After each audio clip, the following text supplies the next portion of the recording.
Olá, muito bom dia, ou melhor, boa tarde.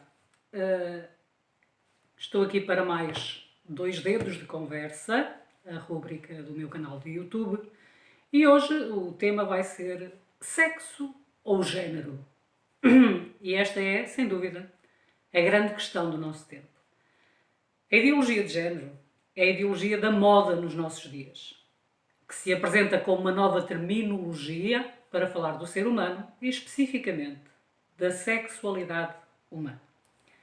É também uma agenda política que se traduz em programas dos partidos políticos que vão aproveitando leis, aqui e noutros países, que tendem a mudar a antropologia referente ao casamento, à sexualidade e à educação para substituir os velhos conceitos, como eles lhe chamam, do humanismo cristão, em matéria de sexualidade, por estas novas categorias de género. Portanto, para entender o que é a ideologia de género é preciso falar dela como um conceito filosófico. E a ideologia de género ela surge em meados da década de 60 do século passado, no ambiente cultural e filosófico daquela época. Fazendo um rápido resumo, é a época da Revolução Sexual e da comercialização da pílula anticoncepcional. É a época culminante do existencialismo francês, de uma visão profundamente pessimista do ser humano, que se difunde por todas as sociedades ocidentais com uma mistura dos pensamentos de Freud e Marx, que cria uma antropologia alternativa à tradicional cristã. É a época da profunda crise moral da nossa cultura, fruto do Vaticano II e do fundamento intelectual e moral de muitos ambientes católicos e protestantes. É a época da riqueza. Toda a civilização ocidental, pós-Segunda Guerra Mundial, vive um momento de grande bem-estar material e económico. É a época da Revolução Hippie. É a época do Maio de 68 francês e americano, etc. E é nesse ambiente cultural que surge um conjunto de mulheres formadas em universidades alemãs e francesas, embora a trabalhar nos Estados Unidos da América, que começam a reformular o pensamento feminista clássico baseado nas ideias próprias da sua época. Ele vem dizer, esse movimento, não é, feminista, vem dizer que o feminismo clássico errou o seu objetivo, ou falhou o seu objetivo, porque perseguiu apenas equiparar a mulher ao homem. E isso é um objetivo insuficiente para superar as injustiças históricas que a humanidade cometeu contra a mulher, dizem elas. Aplicando uma categoria muito marxista, não é? Da luta de classes, elas vêm dizer que o problema de fundo da opressão da mulher é o facto de existirem homens e mulheres. A simples dualidade homem e mulher, de acordo com elas, implica, na análise que fizeram na época, uma opressão classista do homem, classe dominante, sobre a mulher, classe oprimida, e, portanto, defendem que para superar essa opressão é necessário eliminar o feminino e o masculino. Eliminar aplicando as categorias marxistas das classes sociais às duas classes em conflito.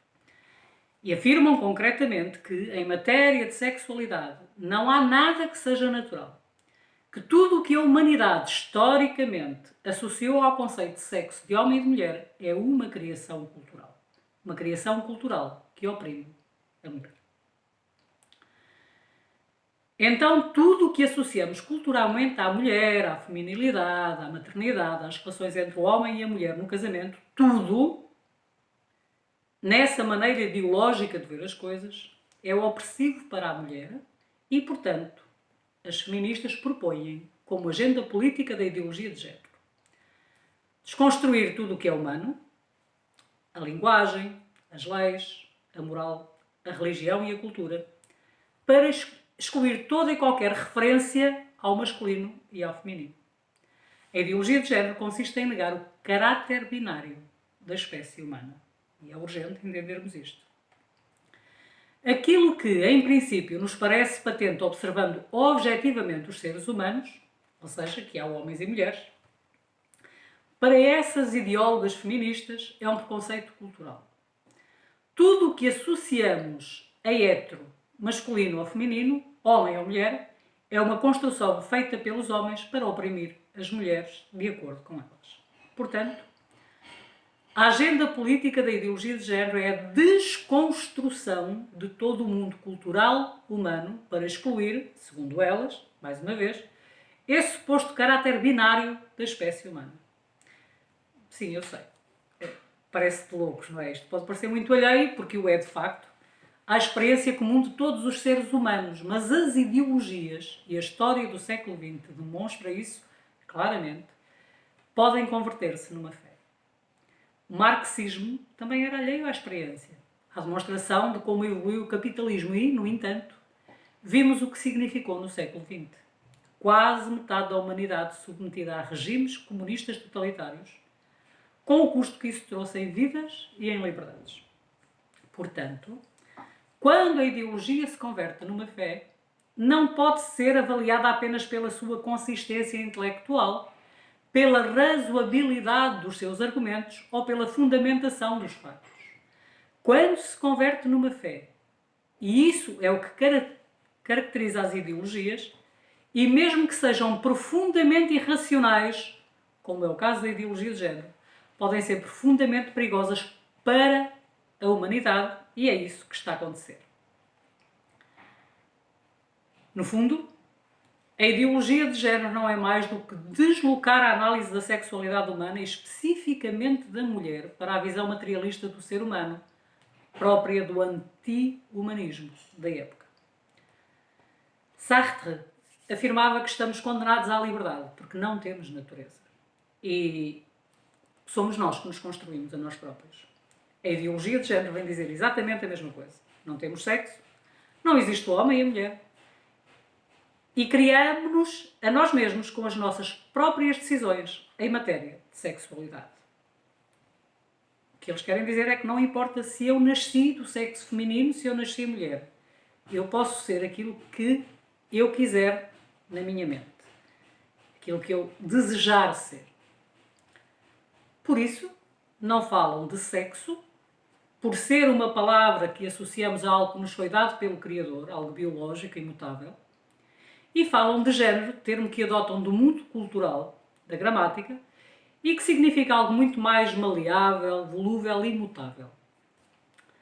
Concretamente, a ideologia de género propõe-nos reconstruir tudo o que for humano no que se refere à sexualidade. Não há sexo, porque o corpo humano, consequência própria dessa visão materialista do mundo, não nos dá nenhuma informação sobre nós mesmos. O mundo material, incluindo o corpo humano, não é mais do que o fruto cego de uma evolução azarenta, sem critério nem princípio, da bioquímica dos elementos que configuram os seres, quanto a nós outros, a bioquímica do carbono. E, neste mundo cego, de uma evolução sem sentido, não surge qualquer informação relevante para configurar a nossa vida. Portanto, afirmam os ideólogos de género que o corpo não nos diz nada sobre a nossa sexualidade e que tudo o que podemos dizer em matéria de sexualidade, dizemos a cada um de nós com a nossa liberdade. Por isso, não falam de sexo como algo natural, que já nasce connosco, mas sim de orientação afetiva ou sexual, como uma decisão subjetiva da vontade de cada um, que configura a sua própria sexualidade. Já não seríamos homens e mulheres, mas seríamos as orientações afetivo-sexuais, plurais e diversas, que cada um decidir. E sim, de manhã posso decidir ser mulher, à tarde ser homem, à noite bi, hetero, gay, o que eu quiser. Qual é a consequência prática desta forma de ver as coisas? Já não somos criaturas, não nascemos homens nem mulheres, nem machos nem fêmeas, não somos algo que podemos conhecer, não existe uma natureza humana, mas somos o que decidirmos ser. Sim, se eu decidir ser um cão, eu posso ser um cão. E as pessoas têm que ver isso, porque é isso que eu decidi ser. E em matéria de sexualidade, concretamente, somos a orientação afetivo-sexual que cada um decidir, livre e autonomamente, até com a independência do seu próprio corpo. Em matéria de sexualidade, a última palavra que se pode dizer é aquela que cada um disser. Já não há coisas boas ou más, melhores ou piores, convenientes ou inconvenientes, naturais ou antinaturais em matéria de sexualidade. Há apenas e só o que eu decidir. Consequentemente, a visão da sexualidade e do ser humano por parte da ideologia de género é absolutamente incompatível com a visão do humanismo cristão clássico. Para o humanismo cristão e para o humanismo em geral, existe uma natureza humana. Nós somos algo que não decidimos, mas, como seres racionais que somos, podemos conhecer esse algo em que consistimos, podemos conhecer em que consiste a natureza humana e a opção da nossa liberdade é pô-la ao serviço do melhor dessa natureza que podemos conhecer ou não. Mas, com a nossa liberdade, não decidimos a nossa natureza. Para a ideologia de género é ao contrário. Como não temos natureza, não existe uma natureza humana, somos o que decidimos ser. A última palavra sobre o ser humano, sobre o bom e sobre o mau, é aquela que cada um diz. É a subjetividade e a relatividade, o relativismo, aliás, assim, no seu expoente máximo. A minha decisão é incompatível com o que os demais dizem. Se alguém diz outra coisa, é inimigo da minha liberdade. Por isso, para os ideólogos de género, qualquer pessoa que diga que existe uma natureza humana e que existe o bem e o mal em termos de sexualidade é visto como um inimigo da liberdade, alguém a combater, pois ataca a autonomia de autoconstrução da própria sexualidade que tem ou teria, de acordo com os ideólogos de género, cada pessoa. Por isso, por tudo isto, há um debate em aberto. Género ou sexo? Temos sexo. E isso é algo que nos é dado desde a concepção e com a nossa liberdade escolhemos o que fazer com a nossa sexualidade, de acordo com o humanismo cristão, ou somos do género que decidirmos e não há nenhum critério objetivo na matéria, que é a opção da ideologia de género. São duas formas incompatíveis de ver a realidade. No século XX, vivemos uma confrontação de ideologias. Marxismo, liberalismo, liberdade, propriedade pública, dirigismo estatal, que tinham um modelo de organização da sociedade. Hoje, vivemos uma confrontação ideológica que não tem um modelo sobre como organizar a sociedade ou o Estado, mas sim um modelo de pessoa. Desculpe.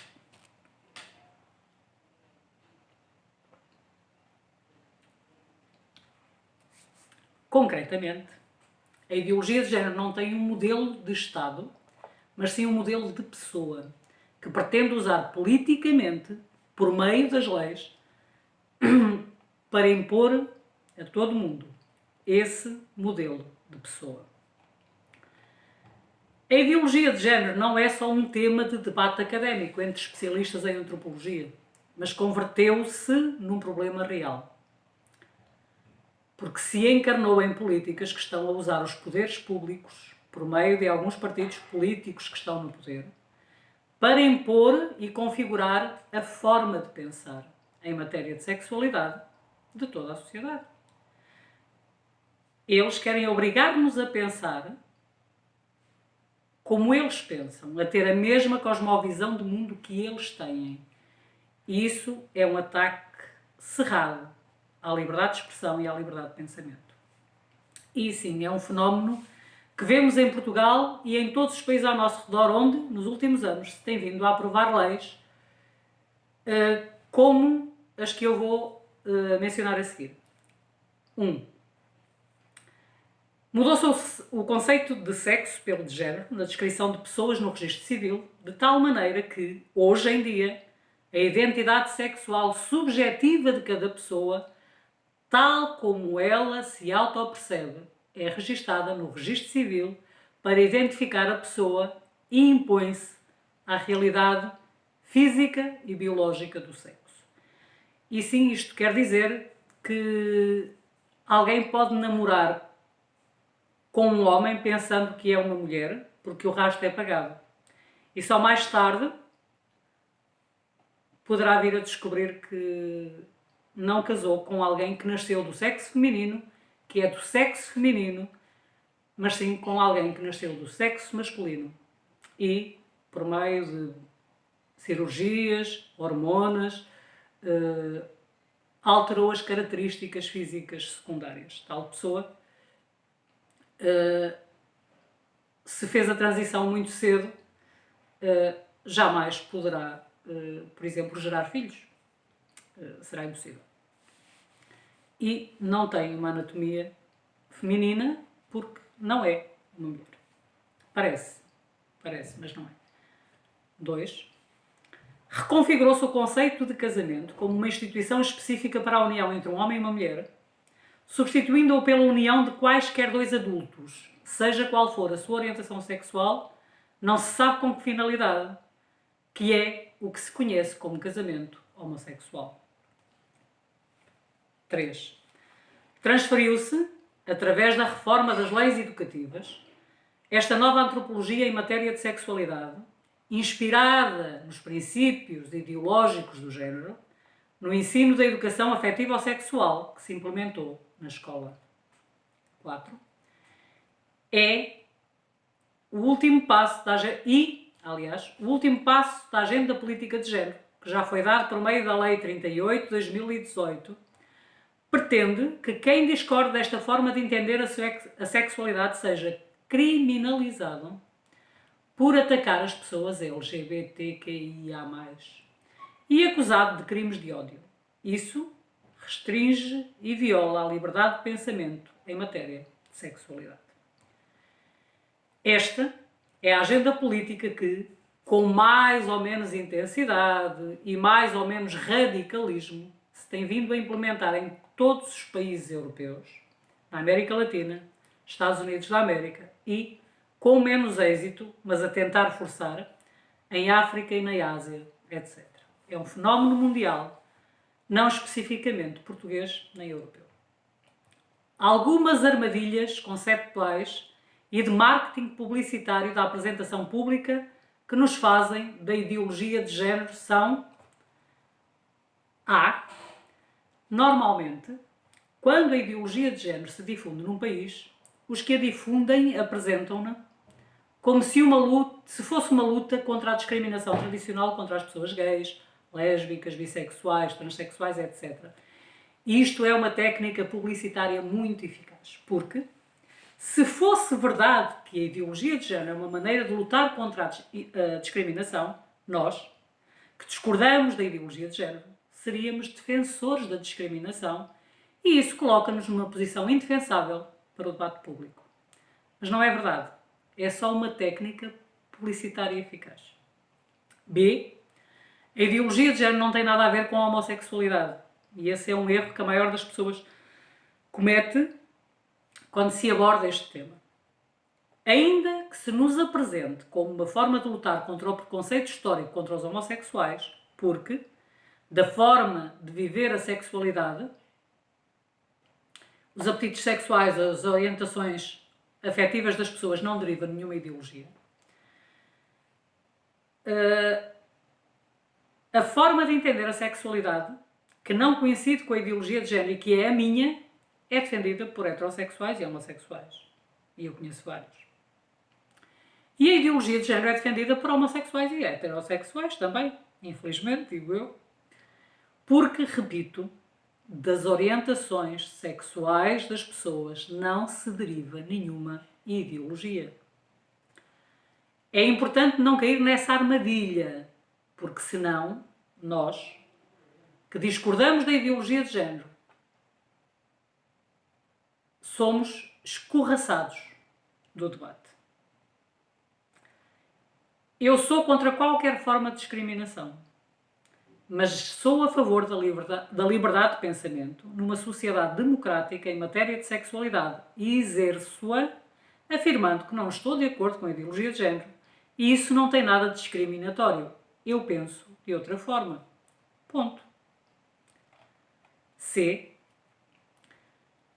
Mas como a ideologia de género nega a natureza e identifica a pessoa com a liberdade, pretende que discordar do que fazem com a sua sexualidade em liberdade, as pessoas LGBTQIA+, é opor-se à liberdade dessas pessoas. Dou um exemplo, que é para ficar um bocadinho mais claro. Eu tenho liberdade de expressão e de pensamento, porque sou um ser racional, capaz de falar, e os demais respeitam a minha liberdade de expressão se me deixam falar. Mas isso não obriga os demais a terem que ouvir obrigatoriamente o que eu digo e muito menos a dizer que estão encantados com aquilo que eu digo. Uma pessoa pode não querer ouvir-me ou discordar de mim e ela não está a atacar a minha dignidade se não me proíbe de falar. Com a forma de entender as coisas da ideologia de género, misturam-se as duas coisas e parece que o que fazem com a sua liberdade sexual, as pessoas que se autodenominam LGBTQIA+, como se identificam com eles mesmos, se eu discordo, estou a atentar contra elas. Estou a atentar, aliás, contra elas. E com isso, pretende-se que a minha discordância seja um delito de ódio. Mas isso é uma armadilha dialética. Nada mais do que isso. É importante defender, na nossa sociedade democrática, que se pode ter uma opinião sobre matéria sexual e expressá-la livremente. Que se pode dizer bom, mau, conveniente, inconveniente, gosto, não gosto, e que isso não atenta contra ninguém. D. Isso demonstra também que a pulsão totalitária que subjaz à agenda política da ideologia de género, ou melhor, isso demonstra também a pulsão totalitária que subjaz à agenda política da ideologia de género, porque, afinal, quando por via das leis se impõe a ideologia de género à sociedade, vão-se cerceando as liberdades de pensamento em matéria de sexualidade, educação e, inclusive, de expressão religiosa, quando a moral de uma religião não coincide com a imoralidade da ideologia de género. Portanto, a ideologia de género não é só uma discussão académica doutrinal. À medida que já se vai convertendo em parte da cultura do politicamente correto e emite leis para punir quem não é politicamente correto, torna-se uma ameaça às liberdades do cidadão. Concretamente, em Portugal, têm vindo a aplicar-se nos últimos anos, depois das primeiras leis, a lei do chamado casamento homossexual, a lei da mudança no registro civil para substituir sexo por género, reformas educativas em matéria de educação afetiva ou sexual, têm vindo a aprovar-se leis que, debaixo do nome teórico de combate à discriminação em razão da orientação sexual, estão a impor a visão de sexualidade da ideologia de género em todos os aspectos da vida privada e pública. São leis omniopressivas que têm preceitos sobre as relações laborais, sobre o ócio, sobre a cultura, sobre a juventude, sobre a saúde, sobre a educação, sobre as Forças Armadas, sobre a polícia, sobre a justiça, sobre as bibliotecas, sobre tudo. Nada escapa aos tiques ditatoriais da ideologia de género. Em todos os aspectos da vida social e pública, pretende-se que todos tenhamos a mentalidade dos ideólogos de género. Em concreto, pretendem estabelecer como direito da pessoa a chamada identidade de género, ou seja, que as pessoas têm direito a ser definidas na vida pública e privada, não pelo seu sexo, configurado conforme a genética e o corpo, mas sim pela identidade subjetiva que cada um sente sobre a sua sexualidade, de tal maneira que a sociedade já não se articularia em redor do caráter binário homem-mulher, mas na diversidade afetiva ou sexual. E, se eu não me relaciono com uma pessoa admitindo a sua identidade de género, tal como ela subjetivamente o define, estaria a ter uma conduta suscetível de ser sancionada administrativamente. Estas leis são perigosas porque introduzem esse caráter liberticida, ou seja, ou pessoa que destrói a liberdade. Inimigo da liberdade de pensamento em matéria de sexualidade em todos os setores da vida pública e privada e são de especial relevância na educação. Todas elas têm um capítulo amplo dedicado à educação e isso é preocupante. Porquê? Porque, primeiro, em matéria de educação estamos a falar de crianças pequenas. A mim, com a minha idade, por muitos estudos que se encomendem em matérias científicas que saiam nos mídias ou nos sites oficiais do Estado, ninguém vai mudar a minha percepção sobre a sexualidade, mas aos meus netos é fácil influenciá-los porque estão na idade em que vão configurando a sua autoperceção da sexualidade. Segundo, essas leis são especialmente eficazes em matéria de educação porque o Estado é dono de cerca de 90% da educação e, portanto, estamos num terreno em que o Estado e a administração pública decidem diretamente. E o que não é escola pública, de acordo com o despacho 7247 de 2019, também está abrangido pelas leis de género. Portanto, as normas sobre educação em matéria de género são muito relevantes. Terceiro, se crianças pequenas, em idades nas quais vão configurando a percepção da sua própria sexualidade, são doutrinadas conforme a ideologia de género, estão a ser profundamente confundidas sobre a sua sexualidade e identidade.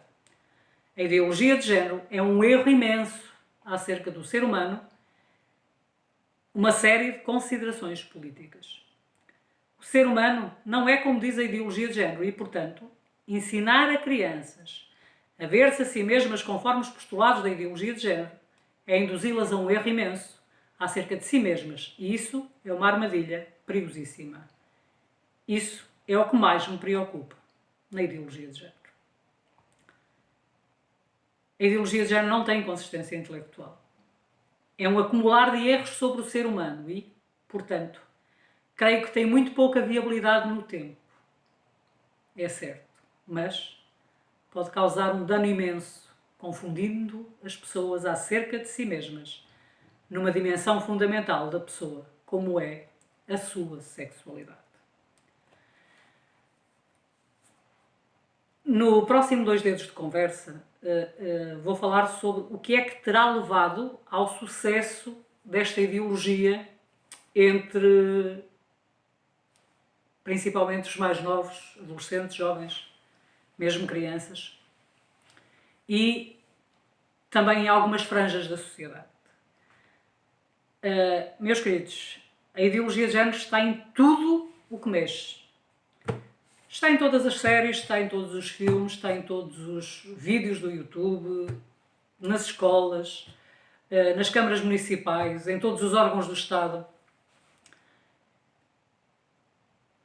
O cancro, ele já ganhou raízes e metástases. E já há consequências disso. Elas são-nos ocultadas, aliás, pelos mídias, pelo próprio governo, que não lhes interessa saber quantas pessoas se suicidam já depois da transição e os danos físicos, psicológicos, emocionais que toda esta ideologia provoca naqueles que são convencidos e destruídos por ela. Então, ouçam, eu sei que o vídeo é um bocadinho longo, parem, voltem a ouvir, tirem notas, percebam o que se está a passar e até ao próximo 2 dedos de conversa. Boa tarde.